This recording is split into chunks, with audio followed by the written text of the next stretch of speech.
From the Asgard Company Studios in beautiful Wichita Falls, Texas, from the finest mind in the modern fitness industry, the one true voice in the strength and conditioning profession, the most important podcast on the internet. Ladies and gentlemen, Starting Strength Radio.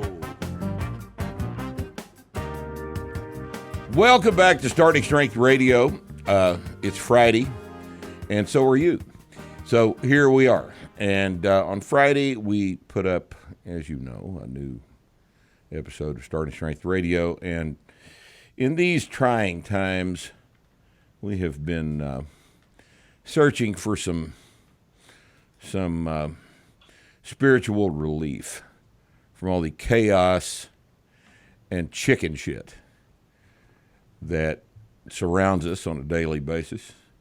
You know, we've got, on the one hand, we have people saying that if you leave your house without your mask on, you're going to die. And on the other hand, we have people saying that if you leave the house without your mask on, you're going to kill their grandfather. I'm tired of all this shit. So we're going to talk to Fred Ashmore today. And Fred is the embodiment of fucking that. All right. Fred, thank you for being with us. I appreciate you, and I appreciate your time. And let's start off by saying Fred is the current holder of the Cannonball Run record, and that was 25 hours, 55 minutes. Is that, do I have the time right? Yes, that's correct, and thank you for having me here today. Fred, is that all right? We want to talk about the Cannonball Run for a while, and because for those of you detached, safety conscious people that are watching the podcast right now that don't know what the Cannonball Run is, look, grow the fuck up, man. Cannonball Run's important, and it's been important for a very long time because it is a rallying point for crazy people. Okay, and Fred has gotten something accomplished here that nobody's ever even come close to. So, Fred, the Cannonball Run is what? It is a race against time across the country. It starts in what garage in Brooklyn? It starts at the Red Ball Garage in New York City, and it goes to Portofino Inn in Redondo Beach, Los Angeles. And the total distance is it you can go any way you want to between these 2 points, or is it stipulated, the highway route and everything? No, there's no stipulation on highway route. It is your preferred route, the fastest route you can possibly get to LA. And I've actually done both routes. I've done the northern route and I've done the southern route and set records on both of them. So what's the total mileage on the longest mileage one? On your southern route is we call it 2,800 and change. Right. It's anywhere from 2,800 to 2,820, depending on different routes or bypasses or things you may have to take. The northern route tends to be a little bit longer, depending on which route you take, and that's closer to 2,820 is kind of the shortest distance on the northern route. Right. So they're both a little bit more than 2,800 miles. Correct. And you did that in 25 hours and 55 minutes. 112 miles an hour, average speed. That's the average speed. An average speed of 112 miles an hour. Now, this is interesting. Look at Fred's and face. if you're not interested in this, something's wrong with you, all right? If you're not interested in this, your estrogen is too high, all right? So this thing starts from this garage in Brooklyn, and is there any time of day that it is traditionally started? Morning, afternoon, does it matter? Probably be better to get the hell out of New York at midnight or 1 o'clock in the morning, wouldn't it? Everything really is kind of, up to you. When you do the transcontinental runs, you choose everything. You choose the day, you choose the time you leave, you choose the month, you choose the weather. I mean, most people do these runs based on the weather. So you actually choose pretty much everything you want to choose in regards to your journey on a transcontinental run. So when did you choose to leave? I made the choice that I was going to do something a little unorthodox, and I actually chose a weekday, strangely enough. And I chose a weekday because with the COVID, the way it was reacting around the New York City hub area, there was more traffic coming in during the weekday than there was going out. So is that the opposite of normal? Yes, in a lot of aspects, because during normal times and stuff, you have people coming in and out of the city in the morning during a weekday, traveling to and from work. But with the New York and its semi-lockdown, people kind of had enough of their shit and started doing things on weekends. So the weekend roads started picking up a fair amount of traffic. Right. So I actually went around the normal of leaving on a weekend, and I found a weekday basically that had the least amount of traffic leaving the city. Well, now let's further explain why yours is different than the way most people that approach this have approached the Cannonball Run. And everybody else that does this does it as a team. There's a couple of guys in the car, sometimes 3 guys in the car. I remember the team that did this thing a couple of months ago had an extremely expensive custom-made Mercedes. What Mercedes was that? It was an AMG Mercedes. It was basically their AMG shop, highly modified, extremely fast. AMG Mercedes, 4-door. One guy in the back seat running nav, 2 guys in the front seat, one driving, the other one running radar detector or whatever the situation was. And those guys beat the piss out of the record by about an hour, and then you come along and murder them by something like 2 hours. And look, now listen carefully, boys and girls. Fred was by himself in a rented Mustang GT, and this crazy person that you see on the screen next to me right here rented a Mustang GT, and I don't guess we need to talk about what company you rented that from, but just rented the car, took it to the shop, took the back seats out, took the passenger seats out of the goddamn thing, and put gas tanks in the front seat, front passenger seat, in the back seat, and another gas tank, I believe, in the trunk. Correct. And filled the damn thing up. So here is this person who is driving at an average of 112 miles per hour, completely surrounded by hundreds of gallons of flammable liquid. Now, that's cool. All right. Now, who doesn't think that's fucking cool? That's fucking amazing. So you rented the car. Let's not say the rent company name because they don't need to know and we don't need to know. But you rented a car, and how long did it take you to get the thing ready to do the trip? Realistically, it took me about 2 to 3 days to get everything done. Mm-hmm. I sourced the tanks. I had to get the car first, and then I had to start measuring the seat area in the back, and finding tanks that were legitimate enough to make this run in. I wasn't just throwing in 5-gallon cans and running siphon hoses out of them. Yeah, that takes too long. I wanted to optimize my area with the amount of fuel. So the first tank that was in the way back is actually the tank that was in my 2019 record set in Cobra, and that's 52 gallons, and that actually slid right in the trunk of the 2019 GT. So I already had that tank. The other 2 tanks I had to source on a marketplace, make sure they were a semi-legitimate certified tank, and they fit in the actual areas I needed them to. Right. And how'd you strap them down? Just tie wraps or what? No, everything was actually bolted down with safety straps. The rear tank was actually tied right into the tie downs of the back seat. and the middle tank was tied down between the seatbelt holes and the child safety seat holes, and was actually tied down via those, as well as the passenger side straps were actually hooked down with the seat bolts to the floor and then tightened down. Had you already engineered this setup before you rented the car, or did you rent a car and then crawl in the back seat, pull the seats out, and see what you were going to do?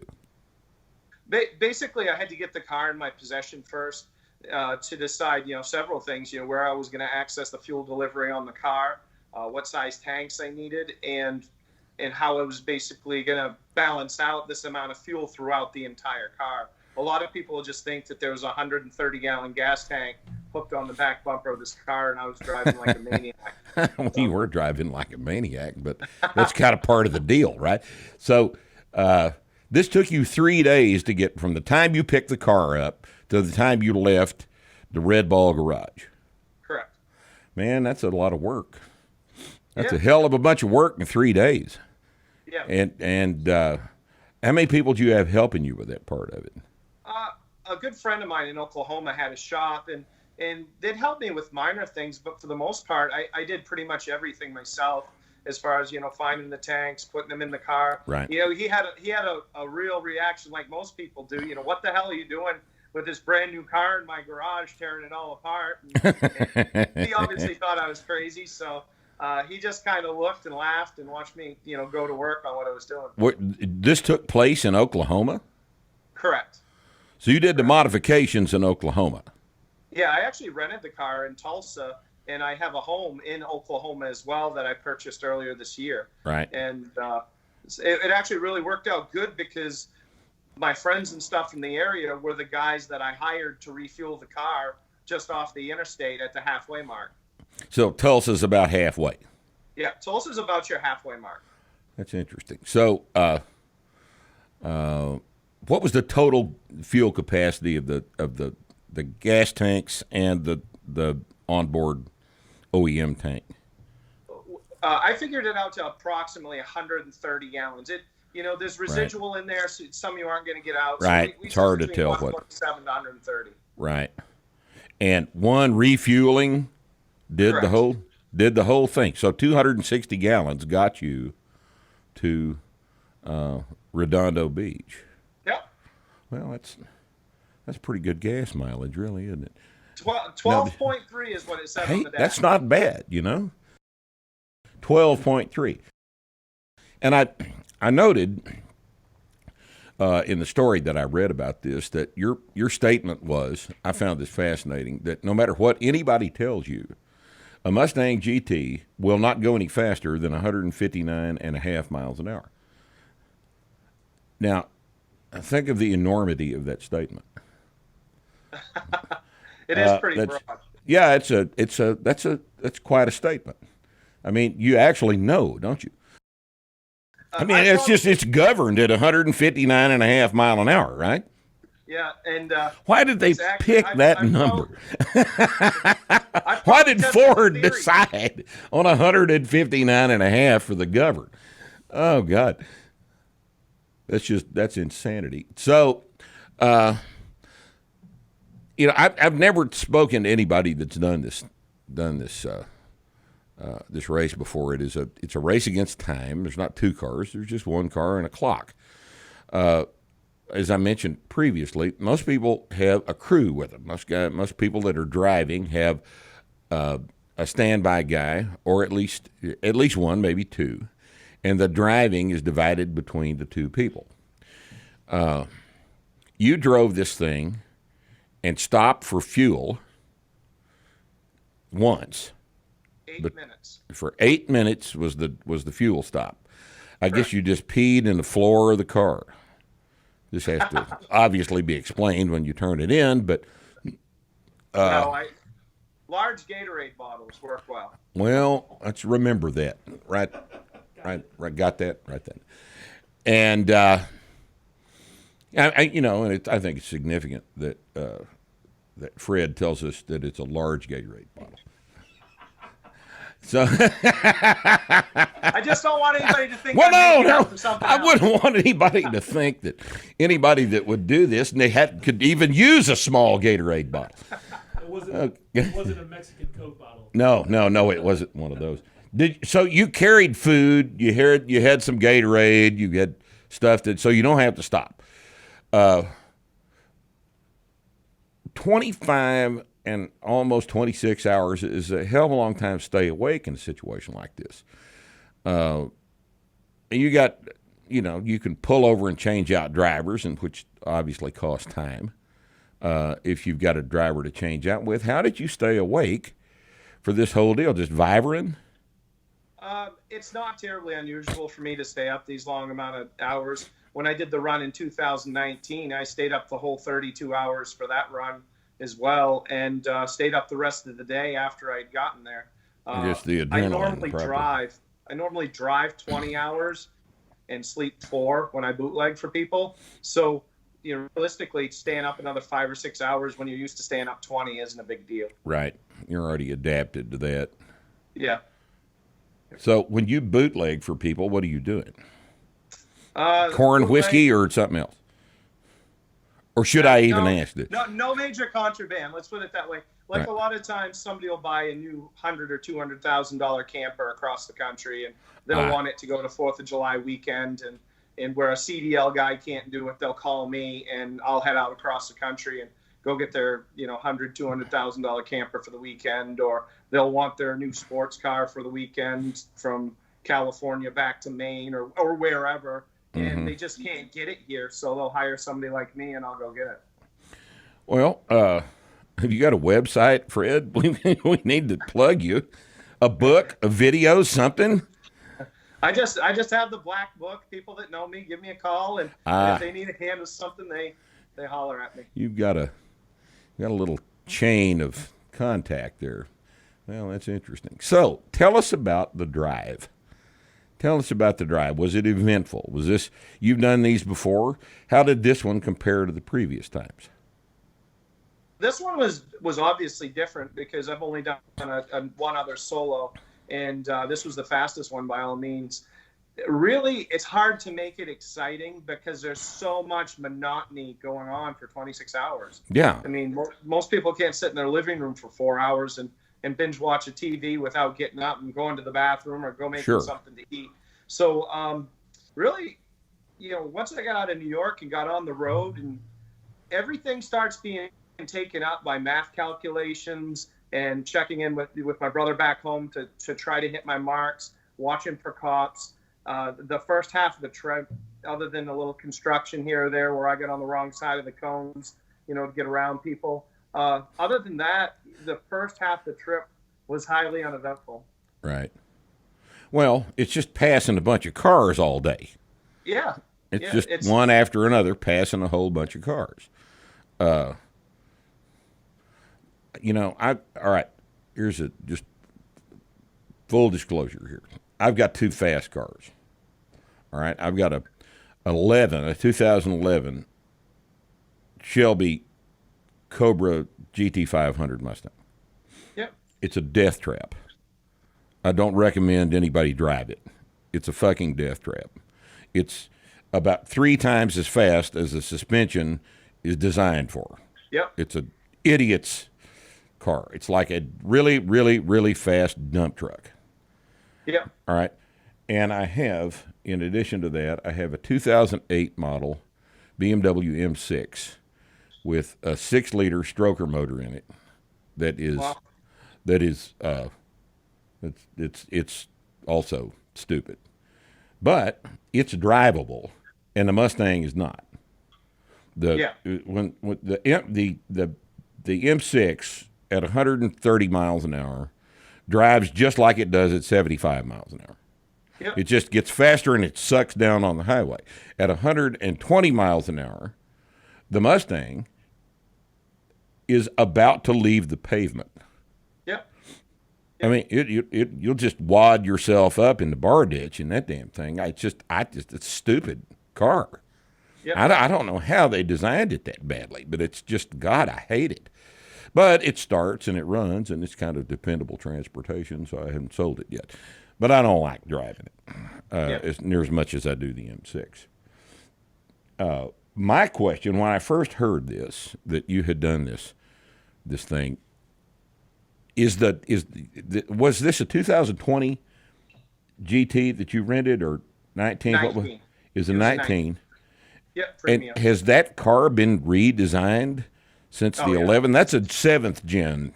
It's a completely different animal. A completely different animal. Than what thank you have. God. Yeah, completely different. I've got a hard straight rear end in this, and you've got independent rear suspension. That had to make a big giant difference. Oh, definitely it does. It helps the car plant better in corner, especially with the added fuel in the back of the car. My first experience with that was when I built my Cobra for 2019. It was a 79 Mustang wide body Cobra from Miami Vice, but I put 2001 Cobra powertrain in it, so it had IRS and a wide body kit, so the car was a foot wide than normal, and it was just night and day from any Fox body you'd ever gotten into. Right. And moving into this car was a very refined, way better version of what I had before, and it's just a way better car. Yeah, Ford did that though. This was a stock. Oh yeah. Stock rental, right? A stock GT5, and that's is that a 5-liter V8? Yeah, it's a 5-liter. It's a premium. It has a drag pack in it. Right. Yeah, I think mine's a 5.4 aluminum motor, and it's scary fast. It's got that blower on it and shit. You stick your foot in that thing, and it just every time you do that, the back end is going to come out from under you. It's it's an idiot's car. It really is. Yeah. And if I probably will sell it before I get killed in it, because I just dislike driving the damn thing because it's so different. If you can't enjoy driving them. No, if you can't enjoy driving them, the damn thing. I mean, why else have the thing? Exactly. If I wanted just for transportation, I'd get a Camry, right? Sure. I mean, what's wrong with a Camry? Nothing. Except it's a Camry, It just doesn't look as cool. That's no, it doesn't. I mean, I pull up to the gas station in my Shelby, and all the kids, oh man, nice car. You get compliments. 3 or 4 people pull through and say, hey, that's a great car, man. Nice car, right? I pull up in the gas station in the BMW, and nobody knows what the hell it is. Yeah. And I can count on the fingers of one hand the number of people that have remarked on that, even though that's a 725 horsepower car. Yeah. And normally aspirated, 725 horsepower car. Oh, it's vicious, but it's a pleasure to drive. But it's a BMW, which means that it's a piece of junk, despite the fact that it is a nice car and fun to drive. BMWs are essentially computers with a car. Yep. Computer with a car built around it, what it is. And if there's some problem with the computer, I've talked to people who've had BMWs. They say the first time one of the lights on the dash comes on about 40,000 miles, trade it in. Oh, yes. I agree. Yeah. Just heard it 100 times. Get out of there. Yeah. You do not want to own the thing. You want to lease it. So, and this is essentially what you did with the Mustang. So the trip itself was rather uneventful. No wrecks, no tickets. For the first half of it. Well, when I got to St. Louis, we had put down a pretty fast number as far as averaging, and then I got tailed right after between St. Louis and Tulsa. I got tailed pretty hard, and right after I got tailed. What did that involve? Just an officer come up behind me and rode on the back of my car at the speed limit for a little while and started taking away from my average. But so you had to slow down when that happened, and then he turned around and left when he got to the edge of his jurisdiction, and then you ramped it back up. Yeah, right. I brought it back up. And what you do on these runs is you try to make as much cushion as you can on the front side, because you always start losing on the other side of the country. It's just the way it is. Right. People think you can drive faster on the westerns but you've lost so many things. You've lost your you're not as aware. You're not as on point. You're not as pumped up. You don't have as much adrenaline going. You're tired. You're getting exhausted. Sure. Yeah. Your attention span kind of goes away from you. So you want to build as much as you can on we call the right hand side of the country. You want to get get a good buffer. If you have a number you're looking at, you want to have that buffer by the time you get, I would say, to St. Louis, really. And we had the good buffer. And then right after St. Louis, little things started happening. I was tailed for a little while, and then I caught an officer. Catching an officer is just as bad as being tailed. Oh, God almighty. Yeah, you're prima facie convicted if you do that. Yeah, so you just kind of follow along. And I got through Tulsa. Once that guy got off, I made some blistering time through Tulsa. And right after Tulsa was where my fuel stop was. And I got off and pulled in behind, and they fueled me up with a bulk truck with a 20-gallon per minute pump, and I was gone, and I was already at 130, 140 when I got a message from the guys refueling me, and the police were there. Wow, how'd they know? Apparently, either I got called in coming through Tulsa, or I get spotted just off the interstate. Somebody spotted you being fueled, called it in, and so what did they say to the fuel crew? The guys were just pulling it. Don't do that. No, they really didn't even really confront them. But the guys, I don't think they really knew who they were looking for other than the silver Mustang. Right. So my buddies actually took some pictures of the police officers and sent them to me, and we laughed about it, and I got out of Dodge. Oh, that's great. So the trip wraps up in California, in L.A. County. And that's at a hotel in Redondo Beach. Correct. So when you're leaving Brooklyn, and when you're coming into Redondo Beach, what do you do? Well, do you speed limit there, and essentially what time you've already made, or do you push on it even then? Well, once I got to California, I got held up at the agricultural checkpoint, which they, with the whole COVID thing, they were a little more scrupulous than they have been in the past of stopping cars to check them. And I actually lost, 20-ish minutes there at the checkpoint. It's in a line, backed up, them checking for grapefruit coming into California. Yeah, I think it was a double whammy here where parts of California was shut down. They were also asking people. I got asked what my business was because obviously I was in a Texas car. The car had Texas plates on it, and I basically told the guy I was an essential worker and I was reporting for work and bringing all my stuff. So, when he just quick eye glanced my car, it was kind of, okay, you'll get out of here. But I still had to sit in that line and wait to get to the front. And they tore somebody's car apart ahead of me, and they eventually wound up waving me through. So this thing might have been 25 hours and 30 minutes. Had there been no damn line. That's nuts. So the previous fastest run of this thing was what? My previous or the previous fastest run. The previous one that we know about that it's kind of sort of been released was the 2638 that some guys did in the Audi, and it got a lot of press and it got a lot of credit, and these guys just kind of fell off the face of the earth. It was kind of weird the way the whole thing took place. Right. It was all built right up high, and then just like a balloon, it deflated and it was gone. So the fastest number that somebody had said was 2638, but there were no names, no faces, no. Well, that's not official then. Obviously, if nobody owns up to it, it didn't occur, right? And they use the name Captain Chaos and things like that. Oh, fuck those guys. So, they don't like that. They can call me. What makes it official? Really, you gotta have some proof. You have to have documentation. You have to have some footage or stuff on your phone to show the places you were, time stamped. A lot of people asked me if I had filmed the run, and I was just like, well, I'm not an idiot. I fall in a different category as a lot of these teams that do these runs because I'm subject to prosecution because I'm the only person in the car. If me, you, and another guy did it, or even me and you, and they said, well, you sped across the country, I can say, well, no, that was Mark. And they say, well, Mark, it was you that sped across you got the no country. proof to the contrary.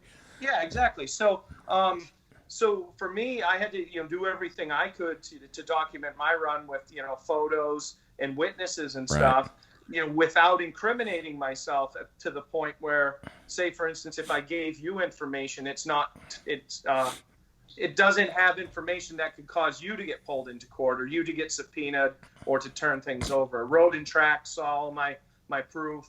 Ed Bullion from Wikipedia looked it over in person. I brought my brother with me. He brought his evidence with him. And, everything is there.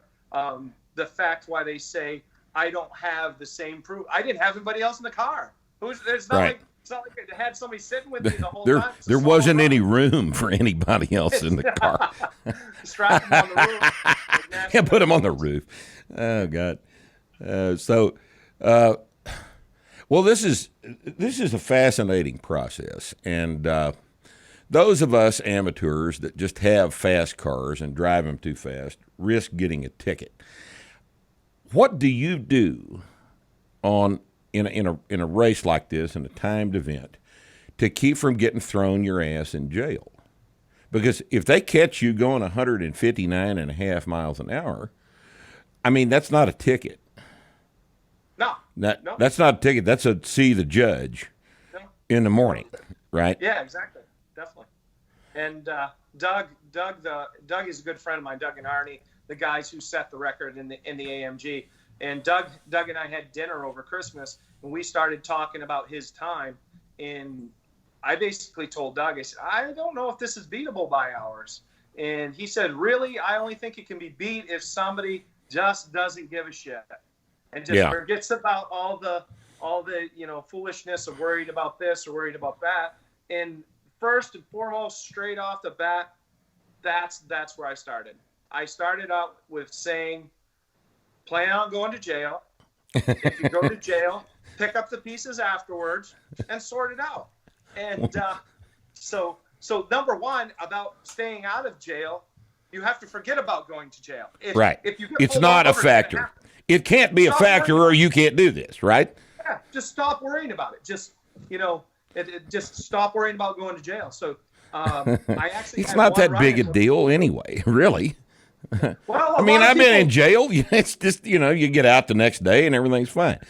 Yeah. But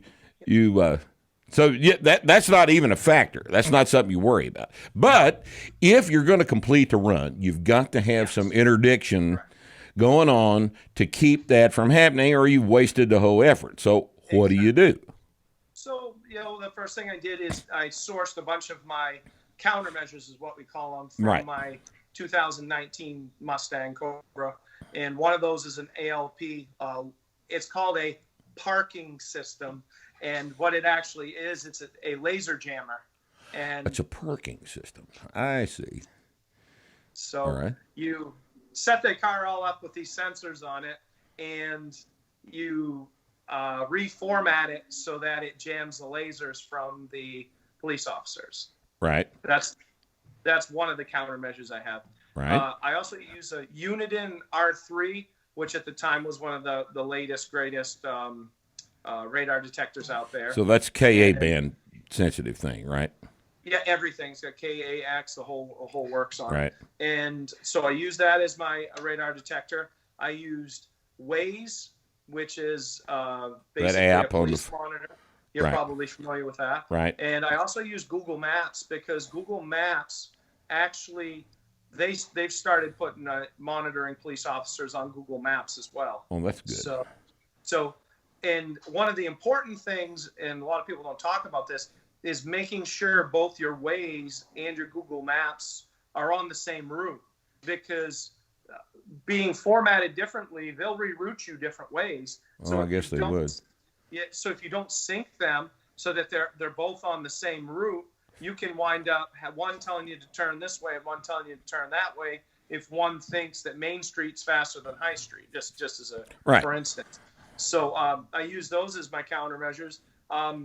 There's no thermal scopes on the car. There's There's not. I could never run them. I'm just one person. A lot of it beyond that was, setting up my mirrors appropriately so I could see like as soon as I go under an overpass, I could see the on-ramp from that side to see if there's an officer sitting there. Mm-hmm. A lot of it's predetermined spotting. When you do this stuff, you learn to look for certain things like on overpasses, sitting in the median under overpasses, certain areas of road where you can see that there's a crossover ahead where a cop could be sitting behind a berm. Right. Or, a piece of construction equipment or anything like that. So. Right. You just get used to looking for the topography and the landscape and the construction and the engineering. And this is a speed trap. I'm coming up on it. If they're not using this as a speed trap, they're fools. Right? Oh, yeah. So you're immediately aware of all that stuff. Yeah. But so how many times did you run into a situation on the trip that, you see a KA band and going 159.5 miles an hour. My detectors, I've got Beltronics RX65s, and I've got a red line, and the red line's pretty good, and I can see a KA band, depending on the landscape, 7 or 8 miles out. Yeah. It depends on the landscape. Now, if you're coming up over a hill, you may not be able to see that. And Correct. Going that fast, it's hard to react quickly enough to keep from getting popped. Because KA band, those of you who don't understand it, that they can't read your speed before you read their beam. You'll see that way ahead of the time that their machine is picking up your actual data. They detect before they can. We detect them before they can detect us, and so you have some reaction time on a deal like that. In a KA band situation, you just stomp on the brakes. These are factory brakes on this car. They're not that good. They're probably better than your GT500. Oh, any brakes are better than those damn things. I'm telling you. I think the back rotors on that thing are 200 millimeters. They're little bitty, look bicycle-looking things. Are horrible. Yeah. But now in the BMW, I can get that thing shut down. It's got custom Brembo. I think 380s or something like that. But that car slows down real fast. But in a situation like that, you run up on a KA band signal. What do? Just stomp on the brakes? KA band signal, for the most part, I didn't run into a lot of them. Number one, really. And number two, the ones that I did run into, you start blending in. You try to start blending in. You start trying to get slowed down. Maybe get to the right lane. If you're in the left lane, try to get over to the right lane so that you're not a sitting duck. Right. You're not there by yourself in the gun. Yeah. Right. You try to give them the reasonable doubt that it's not you. That's just kind of standard procedure. Mm-hmm. A lot of times, I would pick them up on ways. Somebody may have already marked them, so I was already slowed down. I really never had an issue with the KA band in that capacity where I hadn't already seen them either on ways or spotted them way ahead. It just wasn't an issue on this run. Now, in the past, what we'd do is we'd run with no brake lights, and we'd as soon as we hit something like that, we'd shut off our brake lights and slam on the brakes. So wherever they were, if they were behind us or wherever, you'd slam on the brakes. They couldn't see you slow down, and right. Back to the same thing. Kind of give them the, well, it couldn't have been that guy because his brake lights didn't come on. So. Right. So you use a brake light killer on this thing. How long does it take to put that thing on? The red light killer, as far as for traffic. No. The brake light killer. Oh, brake light killer. Oh, it's really easy. All you have to do is interrupt the signal and by the brake pedal. On the pedal. So it's down under the dash. Yeah, it's just a toggle switch, and right. It's really easy to install those. Yep. Yeah, that should be handy. I might need to think about that. So did you see any agencies running K-band radar? I didn't. K-band, I seldom, if ever, see K-bands. on any of the major interstates across the United States. We've got them around here. The county around here runs about, probably half of their vehicles are K-band.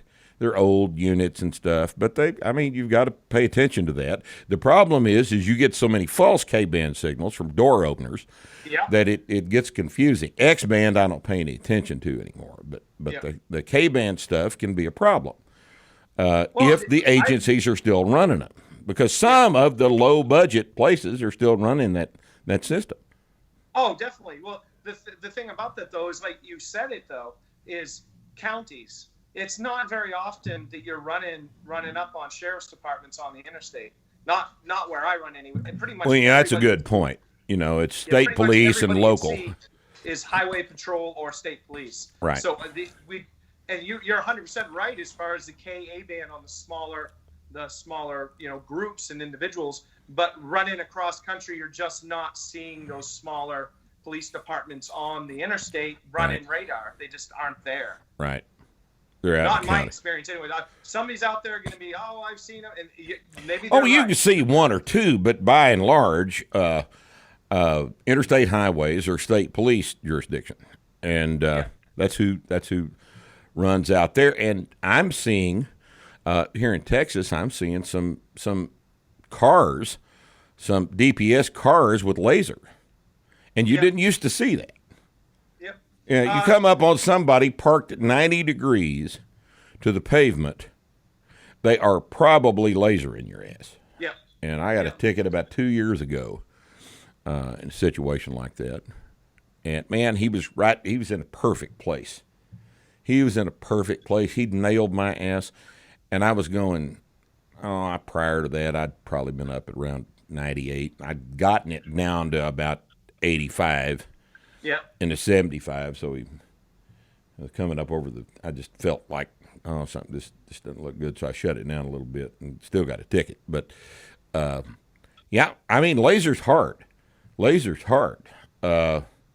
Jammers it is. Yeah, it's, there's not a lot of stuff online about laser jammers. I've looked, and I kind of think that all of that is kept in-house. You can read up on laser jammers, and they're hard to locate. And there is, of course, that paint they used to sell for headlights, and Snake oil. Yeah, it has to be. And that thing used to be for sale, but it's a laser jammer is a fairly complicated system, isn't it? I mean, you have to install multiple emitters at various places on the front of the car. Correct. And all those things have to be coordinated into a central system. And I mean, what does a laser jammer system properly installed actually cost? $2,000-3,000? Properly installed, depending on how many sensors you wind up using. I want to say ours done with all the upgrades and everything was right around $3,000. Yeah, that sounds about right. Yeah. Which is outside the scope of most people's definitely. budget. But if you want to drive fast and you want to keep your license, that's what you do. You'd pay that for an attorney trying to get you out of the felony speeding ticket. Well, that's a good point. So,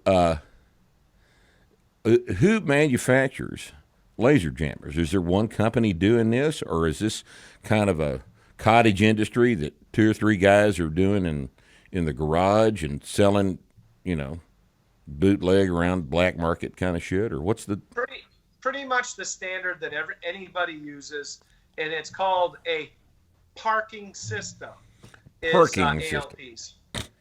system, and what that does is you reprogram it. So basically, all it does is it's set up to jam lasers. So the thing is designed to allow you to park the car with sensor information coming in from these emitters that tells you where the car in the front is, car in the back, side curb, all that other stuff. Correct. So you probably got emitters on both sides of the car, front and back, right? Yep. And you reprogram from being emitters to receivers. And they'll do Yes, that's the general principle. Yep. Yep. And they'll do that. Yeah, my brother is the guru behind that. He's the guy who does all the filtering and stuff on my radar detectors and my ALP. He could explain it better to you, definitely. But in a nutshell, yes. I think I understand the principle. It's just that's always probably going to be a real specialty item. I mean, if you're really, really serious about driving fast, $3,000 is worth the. I mean, you probably save that much in tickets in about a month. Oh, you very well could, or at least attorney fees. So. Yeah, right. It's what's the worst ticket you ever had? Oh, come on, Fred, just fess up. I would, but you won't believe me. I'll believe you. You're an honest man. You're not a pathological liar. You're crazy, but you're not a pathological liar. I don't have any major speeding tickets ever. I don't believe that. Exactly. I don't believe you, Fred. You can't you don't have a major. You don't have a 85 and a 60. Nope. Wow, what you're doing works. This is cool. This is cool. I told you wouldn't believe me, so.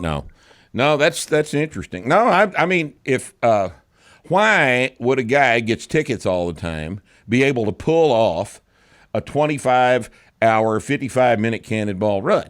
Because he's obviously too stupid to do that. So no, I believe you. That's just being careful, you know. I get stopped, you know, once every 2 months probably. And sometimes I weasel my way out of it. Sometimes I don't. But, you know, I have found that the cops like that car. They like that Shelby Mustang. Oh, yeah. The cops like it. They come up behind you and, man, this is a great car. And they'll be nice to you and shit. So, yeah. Well, back to your laser jammers there for a second. Now, a lot of people don't understand laser jammers. They just think you drive around and the cop hits you with a laser and you basically give them the finger out the back window and ha ha ha. No, that's kind of stupid. That's not how it works. If you actually laser jam appropriately, you jam to interrupt their signal. Right. It buys you some time to slow down, and that's all. Exactly. Right. 100% correct. I completely understand that. You can't sail by a laser at 160 miles an hour with a laser jammer because that's not what it does. Usually, without a laser jammer, when they laze you, when they put the beam on your tags on the front, you are caught. There is no lag time like there is with K or KA manned radar. And so how many seconds does the jammer give you on average? It allows your reaction time to actually get the damn thing down low enough that you don't get the ticket. But what's the time here? Will jam as long as you want. I mean, if you want to drive by them jamming them, and they won't get a signal off you. But the problem with that is when they can't get a signal off you, that's when they know you have a jammer. Right. And that's where you run into major problems. So usually, you know, most people that run them that I know of, we use the theory of first thing that happens, your alarms will go off in your car. It'll say laser, and you'll flick your brake light switch off, pile on the brakes till you get down to a speed that you're comfortable with. Right. You know, 5 over, 10 over, whatever you're doing. Yeah. Right. And you flip the laser jammer off and let him see you. Yeah. I see. Okay. I thought it just interrupted the signal for a period of time that was determined by the physics of the system. But it will actually jam and interfere with him. So the problem, of course, is if he sees a car coming on him, and good cops know how fast you're coming up on them without the radar. They just need the number for the ticket, right? They're all trained to identify speed coming up. So if you come up on the guy at 120 miles an hour, he sees that here's a car coming at about 120 miles an hour. What the hell is wrong here? He can't see you. He knows now radar jammer. And so he comes out and and stops you on the basis of the fact that you're running a radar jammer. Now, how many jurisdictions are there where radar jammers are actually illegal? Because it can't be all of them. Okay, well, radar jamming is 150% will put you in federal prison. Oh, God almighty. Why? Laser jamming and radar jamming are completely different. Oh, okay. All right. Radar jammers probably are regulated by the FAA. Yeah, you get caught with them, there's going to be no question. They're going to call guys in a black car, and you're going to go see somebody more important than a judge. Right. Oh, God almighty. So is it FAA? What rules are you breaking with a radar jammer? I'm pretty sure it's an FAA thing. It's to do obviously with, planes and military right, sure. and everything else along with that. Lasers isn't regulated that highly right now. Laser jammers are illegal I used to know all the statistics. I don't. It's a half dozen states or a dozen states that laser jammers are illegal. Virginia is one of the states that radar detectors are illegal, jammers are illegal. They have actually radar detectors to detect your radar detector in Virginia. And I've heard of those. I've heard of those. Happen. It's at this point in Virginia, it's illegal just to make a living. That's a very strange place. But that's the only state I'm aware of in the 50 that a radar detector by itself is illegal. I mean, if you're running through Virginia, you got to unplug it and put it in the glove box. Yeah. And hell, they may be able to even see it then. I don't have any idea, but Virginia is not someplace you want to run a radar detector. But a laser jammer is actually illegal in 6 or 10 states. Yeah. That's interesting. And I guess if they shoot you with their laser gun and nothing comes back to them, then, they got your ass, don't they? Well, yeah, if you're jamming to jam, they're not going to get anything. But if you do it appropriately, like you're discussing, turn the thing off, get down to 10 over, turn it off, and let them see you. Then they can't. Yeah. They're probably going to benefit of the doubt you. They're not going to mess with you because they don't want to go over and split hairs with somebody like, well, I thought he was going faster, but maybe I just looked up too quick. Or they're just not going to mess with you. It's just not worth their time right now. Right. Paperwork. There's another guy going over. There's another guy going 15 over right behind you. Yeah. Right. That I've just passed at 120. Right. So, exactly. Yeah. And of course, there's something about human nature, man. You pass a guy going 120, he's going to speed up 10 miles an hour. Yeah. For some weird-ass reason. That's just what he's going to do. We call them bogeys. If they're going to drive that fast, we're going to ride behind them that faster. So. Right. So if you were going to put together a package of stuff to use to drive too goddamn fast, what would it involve? Number one, is it a solo package for one person? Right. Or are you talking No, I'm talking about me and my M6. What do I need? You and your M6. For you and your M6, I'd probably, get an ALP system. If you wanted to run, regularly at high sustained speeds, I would look into the latest and greatest radar detectors because like anything else, if you don't keep up with technology, it's going to just pass you by. And they're changing that quickly, right? Oh, yeah.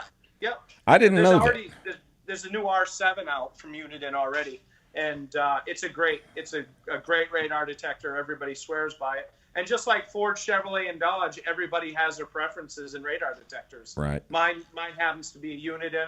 I'm looking forward to getting an R7. I would probably recommend you stepping up to the R7 as a good radar detector. What do you pay for an R7? About $500? I haven't looked up an R7, but a good radar detector, a really good one's going to cost you probably between $5 and $8. So. I've got a red line. That thing was $500. Yeah. I have radar detectors in every one of my vehicles. Yeah.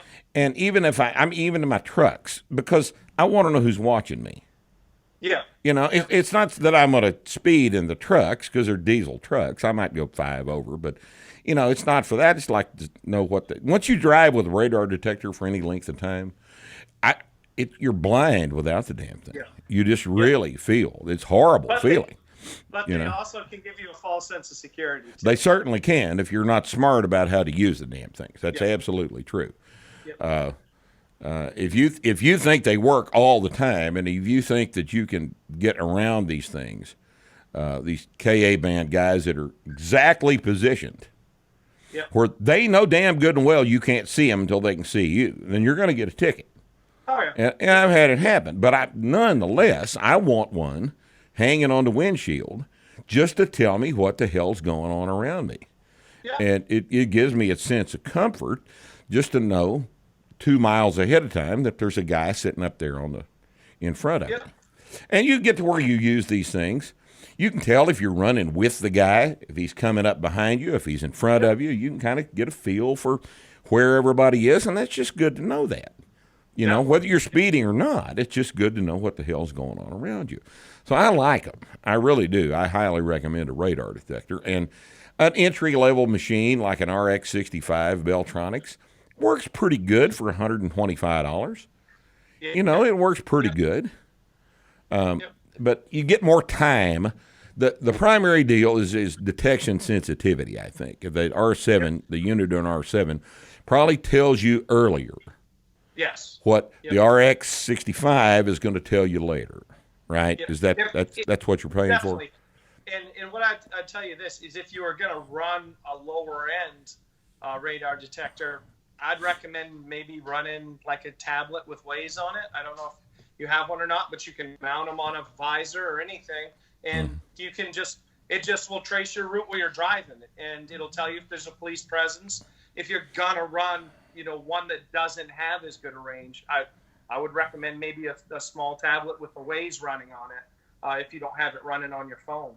But the unit in R7, obviously using Waze with it helps some, but the unit in R7 does more than the other radar, the lower end radar detectors. So an R7 has an interface with Waze? You can. Or do you? I seem to remember something about Escort Live, I think, is what you're thinking of. One of them feeds into Waze. I know Escort Live has its own updates and stuff that you can go to Escort Live and gives you bulletins and stuff. I've never had an R7, so I can't tell you. But maybe it does now. I mean, you could be right. So. Well, that would make Waze a lot more useful. If you've got a constant stream of data from all over the country coming into Waze, that's a pretty damn good system. Oh, no doubt about it. No doubt about it at all. And I know at one point New York was trying to get Waze banned in New York to even use it. Well, of course. Yeah. It's New York. Of course. They're going to put people with COVID-19 in rest homes in New York. Well, of course they're going to ban Waze. Yeah. they're soulless beasts in New York. I hate the place. I'm never being there again. So, oh Jesus. So to answer your question, a really good radar detector. You want to do some speeding, an ALP system, and borderline. You could spin off that with a Waze app. Would probably get you about all you're really gonna get for one person. Right. This is what I'm saying is one person, because beyond that, you still have to pay attention to where you're going at 120 miles an hour. Right. So. When the primary job at 120 miles an hour is not running into the back of somebody else. Exactly. Yeah, that's people don't understand this, Fred. If the biggest problem, the most likely factor in a highway speed accident is not people going too fast. It is people going too slow. True. It's the speed differential. I mean, if you've got a highway with an 85 mile an hour speed limit on it, and everybody on the highway is going 80, because at those speeds, most people don't go full speed limit. 10% of them are going to be 5 over. But the problems on a road like that are little old men driving 55. Yep. They're in the goddamn way. Yep. And that's where you run in. That's where you have big, horrible road accidents in a situation like that. It's not the guy driving fast is not the problem. The guy driving too slow is the problem. And it's proven over and over and over again. Yes. Oh, it's been recognized as a factor for a long time. And I guess when states jump up the speed limit, I think there's a section of I-10 out in West Texas where the speed limit's 85. Yep. I know there's 80-mile-an-hour speed limits here in Texas, but I think it's 85 out on I-10. I may be wrong. Don't quote me on that. But I guess they really monitor that road before they raise the speed limit up to make sure that the thing's not infested with farmers. Yeah. You know. Yeah. Well, the thing with that is more often than not, your farm stuff isn't allowed on the interstate anyway. So right, yeah, but I mean, farmers and pickups going home on I-10 between, between one exit and another driving 55 miles an hour. That's the problem. I don't think there's that many down there off I-10. No, maybe not. It's not really farmland. That's true. It's mainly just jackrabbits and cactus and shit over there. But I guess that's, we probably tied you up long enough. Is there any, have you got any plans for a book or a website or anything? I think you need to write a book on this because, and I'll tell you, people ask me to write some books. I think you need to write a book. And the reason I think you need to write a book is because of this stuff I've asked you about today. All right. There's a certain percentage of the population, most of them male, a few girls, most of them male, that are just going to drive fast because it's what we like to fucking do. All right. Yeah. And I'm willing to get a ticket every once in a while and do deferred adjudication. That's just, as far as I'm concerned, that's just the tax that we pay for getting to drive fast. I don't cost think of doing business. It is the cost of doing business. I'm not doing anything intrinsically evil. I'm just driving too goddamn fast. But it's what I like to do. I don't have any more fun anymore. I'm 64 years old. I don't ride horses anymore. I don't ride motorcycles. So this is just what I do for fun. And occasionally there are problems with it. Here we've got a bunch of feral hogs down here. I just wrecked my fucking M6 a couple of weeks ago. Ran into a pig on my way home. Standing in the middle of a feral hog. I don't know if you've got them up where you live, but no, fortunately we don't. They'll be there before it's over with. I promise you. They're just like, welfare recipients. They show up everywhere. So this thing, feral hogs have got a horrible trait. Their eyes do not glow in your headlights. Oh, yeah. You can see a deer a long way off, and you got time to react to a deer. But feral hogs are the color of dirt because they're covered with it, and their eyes do not shine, and you can't see the damn things. And they're short and dense, and they will run right out into the front of your car, and you have literally no time to react because you hadn't seen them. There's nothing to react to. Yep. And I hit one on the way home the other night and screwed the car up pretty bad. Just the front end of it's all bolt-on shit. The engine and frame are straight. But nonetheless, I don't know, Fred, what is the right speed to run into a feral hog? I was probably going 70 in a 60. I hit him going 70. But would 45 have been better? You can't react anyway. So, it's going to happen, right? Yeah. There's just shit like that's going to happen every once in a while. So this is one of the prices we pay for, driving nice cars too fast. But unfortunately, I'd like to read a book written by a guy like you. In fact, we'd publish the damn thing. Just here's a business offer. We'd publish the damn thing. I'd like to read a book by a guy like you that has had professional experience with breaking the speed statutes all over the country. And I'm telling you, Fred, that is sell, man.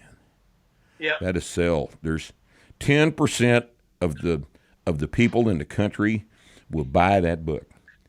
Yeah. And I don't know, it may get our asses in trouble, but I don't think so. I'm willing to do it. I'm willing to do it. I think you'd love the story that in the same week that I broke the world record cross country, Yeah. I drove back to Oklahoma, picked up my dad, drove to Atlanta, and then smashed the record in the Bandit Run in the same rental car. Oh, God almighty. Now, what's the Bandit Run? Tell me about that. I'm not familiar with that one. Have you ever watched Smokey and the Bandit? Well, sure, everybody's watched Smokey and the Bandit. Yeah, well, it's the same run that Burt Reynolds does in the movie. Yeah. He drives from Atlanta Motor Speedway to Texarkana, Texas, to get beer, and then goes back to Atlanta Motor Speedway. That's back when Coors was only available in Texarkana, I guess. Yep. Yeah. Yep. Oh, that's pretty. And how long is that? It's That's almost probably 1,400 miles. The round trip's 1,400 miles. Round trip's right. 1,400.